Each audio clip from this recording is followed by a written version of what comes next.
Je sais que tu adores les séries françaises. Je me trompe? Je sais aussi que pour apprendre le français, les séries, c'est génial parce qu'on peut vraiment s'attacher aux personnages, découvrir des choses et rester immergé dans la culture pendant plusieurs épisodes. Et ça, c'est super. Aujourd'hui, j'ai une invitée spéciale qui va venir nous parler d'une série française, une série historique, mais je ne vous en dis pas plus, c'est elle qui va vous présenter cette série. Si ce type de vidéo peut te plaire, n'hésite pas à laisser un petit pouce et à t'abonner à la chaîne pour en recevoir de nouvelles. Moi, je m'appelle Marion, je suis professeure de français et langue étrangère et ce que j'adore, c'est le cinéma. Et mon objectif, c'est de t'enseigner le français à l'aide des films et des séries. Je t'appelle Blue. You speak very good French? Yes, yes. My flowers are beautiful. De l'or. De l'or. The burger. Okay. I will explain the burger. On y va. Aujourd'hui, on reçoit Lydia de So French. Lydia, elle a énormément de choses en commun avec Club Français et vous allez tout de suite comprendre pourquoi. On retrouve Lydia. Bonjour Lydia. Salut Marion. Comment vas-tu? Eh bien, ça va super. Et toi? Bah oui, très bien. Je suis très contente de t'avoir ici aujourd'hui. Merci pour l'invitation. Ça me fait super plaisir. Avec plaisir. On a toujours eu beaucoup de choses en commun, toi et moi. On adore enseigner avec les films et les séries. Donc, je suis très contente que tu sois là aujourd'hui. Et en plus, tu vas pouvoir nous parler un peu... ça va être un petit peu différent des autres interviews qu'on a fait, puisqu'aujourd'hui, tu vas nous parler d'une série. Et je sais que beaucoup de gens aiment les séries. Mais avant ça, je vais te demander donc de te présenter qui tu es, ce que tu fais, etc. D'accord. Donc, je m'appelle Lydia. J'ai créé le compte Instagram So French et également un compte Patreon pour en fait enseigner le français via la culture d'une manière générale et en particulier à travers les films ou les chansons, films, séries, chansons. Et c'est parti d'un constat où moi, quand j'ai appris les langues étrangères, je me suis énormément servie de la culture, des films, des chansons pour travailler la prononciation, pour le vocabulaire et puis pour m'imprégner de la culture. Et du coup, j'ai eu envie de faire la même chose pour ceux qui apprennent le français, parce que j'adore partager la culture française au sens large. Et donc, sur le compte Patreon, en fait, on peut retrouver plein de fiches d'activités. Ah, ça, c'est mon petit minette, voilà. Bonjour. Ton assistante. Bonjour à tout le monde. Voilà. Envahissante, assistante envahissante. Et donc, sur le compte Patreon, on peut retrouver plein de fiches d'activités qui permettent de travailler à partir d'extraits vidéo, de chansons, d'extraits documentaires, etc., sur des thèmes variés, à son rythme, et puis en choisissant aussi des thèmes. Tout est classé un peu par thème, par niveau, etc.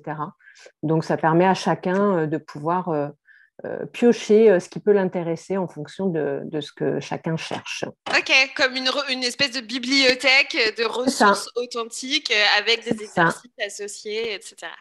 Trop cool. Et tu es un petit peu polyglotte aussi, hein, il me semble. Tu parles combien de langues? Anglais, espagnol, italien, mais débutante italien. Okay. Ça fait un petit moment que je ne l'ai pas pratiqué. Mais voilà, du coup, 4 langues. Pas mal.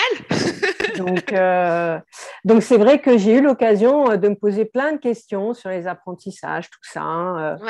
Et comme je n'étais pas trop axée sur les parcours scolaires, j'aimais bien m'amuser en apprenant les langues et je trouvais que se servir de films, de chansons, c'est quand même plus sympa. Je ne peux pas être plus d'accord avec ça. Non, mais complètement, c'est vraiment comme ça qu'on va apprendre le mieux, en fait. Si on se force, ça va être très compliqué. Et puis, il n'y a vraiment plus d'intérêt à apprendre, en fait. Il faut que ce soit agréable. Ton cerveau, il bloque, quoi. On est dans la communication, donc c'est important aussi. La partie culturelle aussi est super importante. Et on a de quoi faire. Oh oui. Il y a ce qu'il faut, c'est vrai, en ressources authentiques. Et alors, de quelle série tu vas nous parler aujourd'hui?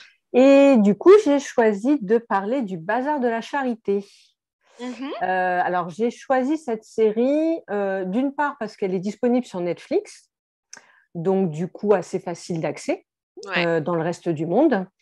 Et d'autre part parce que je trouvais agréable le fait de voir une série qui se passe dans les années fin 1800, c'est dans les années 1890, grosso modo.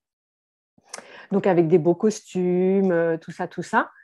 Et ce qui m'a plu dans cette série, c'est que le point de départ part d'un fait réel, qui est l'incendie du Bazar de la Charité, qui était un lieu où se déroulaient comment on appelle ça, des soirées caritatives pour pouvoir récolter de l'argent pour les gens qui en avaient besoin. Et donc cet incendie a vraiment eu lieu et a été assez dramatique parce que il y a eu beaucoup de morts et beaucoup de femmes, puisque c'était essentiellement les femmes qui allaient dans ces œuvres de charité. Et en fait, cette série, elle va parler de 3 femmes et on va suivre le destin de ces 3 femmes après donc l'incendie. Et c'est ce que j'ai bien aimé aussi, c'est le fait de mettre en avant des portraits de femmes, des destins de femmes. Et voilà, c'est les 2 raisons qui m'ont particulièrement plu dans cette série. Des femmes peut-être aussi de classes sociales différentes. Exactement. Avec des histoires différentes. On a 3 femmes, on a une bourgeoise, on a une servante, une femme de chambre, une domestique, voilà. Et puis, on a la nièce aussi de la bourgeoise qui est aussi d'un milieu bourgeois. Et les 3 destins sont vraiment très différents. Mais voilà, c'est intéressant de voir un petit peu comment toute la société s'articulait à cette époque-là. On a souvent tendance à idéaliser un peu cette époque. Les beaux costumes. Voilà, le respect, la manière de se tenir, tout ça. Mais il y avait quand même des contreparties derrière et les femmes avaient quand même des situations qui n'étaient pas simples du tout. Donc, c'est chouette de partir voilà, j'ai trouvé ça intéressant. D'un fait historique réel, de quelque chose qui s'est vraiment passé et ensuite de développer une fiction autour et de donner un peu… Parce que peut-être tu peux nous expliquer comment s'est déclenché cet incendie du Bazar de la Charité, parce que je trouve que c'est un peu rigolo par rapport à nous. C'est ça. Alors, c'est ça qui est intéressant, c'est qu'en fait, dans cette soirée de charité, il y avait la diffusion du cinématographe, comme on appelait ça à l'époque. C'était le tout début du cinéma. Donc, on diffusait pour la première fois les films des frères Lumière, qui étaient les inventeurs du cinéma, et notamment le film du train qui rentre dans la gare de La Ciotat et qui faisait peur à tout le monde à l'époque. Parce que pour les gens, à ce moment-là, les gens avaient l'impression que le train arrivait vraiment sur eux. Et c'est retranscrit, cette émotion-là. C'est chouette. C'est retranscrit dans la série, dans le premier épisode. Et j'ai trouvé ça sympa parce que ça s'est réellement déroulé comme ça, dans le sens où à l'époque, quand les gens voyaient ces petits films, ils étaient hyper impressionnés. Et on le transcrit bien dans la série. Donc voilà. Même si ce n'était pas forcément à cet endroit-là que ça a été diffusé, mais en tout cas, c'est une petite scène de vie qui existait à l'époque. Ouais, et puis c'est vraiment l'élément déclencheur de toute la série. Et c'est l'élément déclencheur, puisqu'effectivement, il va y avoir une étincelle sur l'instrument qui diffusait le film, et c'est ce qui va créer l'incendie, du coup, dans le bazar. Voilà. Parfait. Ok. Et est-ce que tu as une scène préférée ? Du coup, là, c'est un peu différent parce que on est sur une série, donc c'est un peu long. Elle a combien d'épisodes et combien de saisons cette Alors, il y a 8 épisodes. D'accord. Et c'est des épisodes qui font un petit peu moins d'1 heure. D'accord. Okay. Voilà, dans une 50aine de minutes. Ok. Et puis, une saison. Une saison, oui. Okay. Il y a un début, une fin. Donc ça aussi, c'est bien. On ne va pas traîner ça pendant 5 saisons. Ouais. Donc ça aussi, moi, j'aime bien. J'aime pas trop les séries qui durent trop longtemps. Et puis, le réalisateur qui a fait cette série a également fait une autre série qui s'appelle Les Combattantes, qui est en train d'être diffusée en ce moment sur TF1. Avec l'actrice principale aussi. Avec Audrey Fleurot, toujours. Ouais. Et les combattantes, c'est assez sympa aussi, puisque ça traite de 3 destins de femmes aussi. Je crois qu'il y en a 3, il me semble. Ou 4? 4 Il me semble peut-être. qu'elles sont 4 sur l'affiche. Je ne sais pas pourquoi, mais oui. J'ai pas Il me regardé. semble, ouais, c'est ça. Tu l'as vu déjà? J'ai commencé à regarder, mais j'ai regardé le premier épisode pour l'instant. D'accord. Et par contre, là, ça se passe pendant la Première Guerre mondiale. Tout à fait. C'est historique quand même aussi. C'est également historique, donc c'est super intéressant pour ça. Et puis, là aussi, on a vraiment le côté destin de femme qu'on va découvrir. Donc c'est vrai que j'incite vraiment les gens qui apprennent le français à regarder ce genre de série, parce que c'est super intéressant d'un point de vue historique. Et en même temps, les dialogues sont assez simples dans le sens où ils gardent quand même un style de français qui est contemporain, qui ne colle pas forcément au français qu'on pouvait avoir à cette époque. Mais du coup, ça rend la série plus accessible. Oui, c'est vrai que ce que tu dis, par exemple, dans le bazar de la charité, je pense que ça m'avait aussi un petit peu marqué que la manière dont il parle est vraiment très, très moderne. Alors que souvent, dans les films d'époque, on a l'habitude de forcer un peu le trait du langage presque un peu théâtral, très écrit. Plus soutenu, des phrases plus formelles. Et là, pas du tout. Ça peut gêner un peu quand, en tant que Français, ça peut être un peu gênant parce qu'on sait que ce n'était pas la manière de parler de l'époque. Mais au moins, ça rend la série accessible. Donc, on se prend vite au jeu, en fait, quand même. C'est pas si... c'est pas si gênant. Juste, il y a un petit côté décalé en termes historiques, mais c'est pas si gênant. C'est pas grave. Une fois qu'on a commencé l'histoire, pas du tout. Non. C'est pas grave. Ouais. Et est-ce que tu as une scène préférée ou peut-être un épisode préféré? Je sais pas, c'est un peu... Alors, en fait, j'ai un peu honte de le dire, mais ma scène préférée, c'est la scène de l'incendie. Ok. En fait, j'ai trouvé que cette scène, elle était hyper réaliste, hyper bien construite. Et oui, je l'ai trouvée assez bluffante parce que on est vraiment dedans. Horrible, quoi. Ouais, elle est assez. Il ne faut pas être claustrophobe, parce que elle est super dure. D'autant qu'on sait que ça a été réel. Et c'est vrai que j'ai trouvé cette scène hyper impressionnante. Ouais. Et ça m'a fait un peu penser à Titanic, en quelque sorte, dans le sens où tu assistes à une scène qui est un peu historique, qui est très difficile, mais en même temps, tu apprends des détails aussi sur l'état d'esprit qu'on pouvait avoir à cette époque, notamment le fait de voir que des hommes n'hésitaient pas à pousser des femmes pour pouvoir sortir eux-mêmes et se sauver eux-mêmes sans essayer de sauver les femmes qui étaient autour d'eux. Et c'est assez révélateur aussi de l'époque, quoi. Ou aussi la différence de traitement qu'il pouvait y avoir entre les femmes bourgeoises et puis les domestiques. Voilà, aujourd'hui c'est choquant. Et c'est malheureusement la manière dont ça se passait à l'époque. Donc, même entre les hommes plutôt qui, eux, étaient venus assister au bazar et ceux qui faisaient plutôt partie de l'équipe technique ou les personnes qui travaillaient, les hommes qui travaillaient sur le bazar, ils ont aussi un rôle très différent dans l'histoire, dans l'approche entre les différents tout à fait. niveau de vie des personnages, complètement. Et tu as raison, c'est un peu Titanic, non? Mais c'est ça. Je trouve, le fait de reconstituer comme ça une scène, on connaît la fin de la scène. Voilà, on sait que malheureusement il va y avoir plein de morts. On sait que de là, 3 femmes vont essayer de s'en sortir. Donc on sait du coup que ces 3 femmes ne vont pas mourir dans l'incendie. Mais voilà, la scène est tellement intense que voilà, elle a de l'intérêt. Ouais, on peut rien faire, mais il y a vraiment, on est pris avec eux, quoi. C'est vraiment. Complètement. Est-ce qu'il y a 5 mots ou expressions que tu as trouvées intéressantes dans cette série et que tu aimerais partager avec des personnes qui apprennent le français? J'espère que ça va aller. En fait, j'ai pas relevé de mots dans la série. Par contre, je suis partie un petit peu du thème de la série qui est un petit peu féministe, on va dire. Et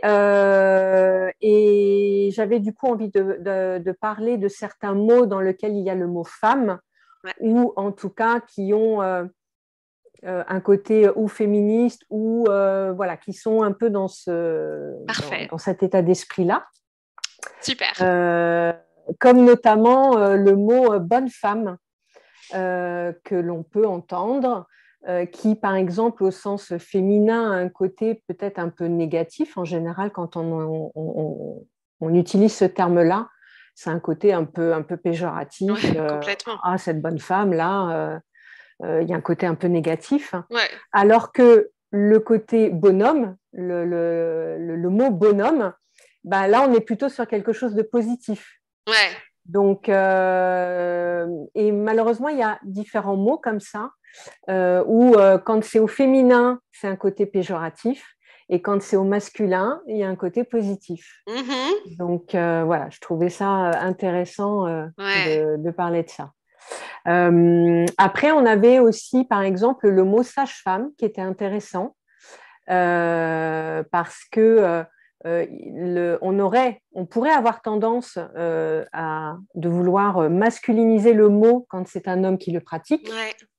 Et en fait, ce n'est pas le cas, puisque le mot femme dans ce mot ne concerne pas la personne qui pratique le métier, mais la personne en fait qui accouche, donc la femme qui accouche. Et le mot sage qui veut dire en fait connaissance. Donc là, on est dans la connaissance des femmes et de l'accouchement. Donc, quand un homme fait ce métier, c'est également un sage-femme. Voilà, c'est une sage-femme pour une femme et un sage-femme pour un homme. Ouais. Voilà. Yes, celui-là, on le garde. Pour une fois, voilà. Celui-là, on le garde. Après, j'avais le mot femmelette aussi, qui n'existe pas. Hein, on n'a pas omelette pour c'est vrai. Homme, non, d'ailleurs, on a omelette, mais c'est autre chose. Comme ça. Et là encore, le mot femmelette, c'est un côté péjoratif. Ouais. Une femmelette, voilà, c'est une personne qui n'a pas de force, qui n'a pas... qui est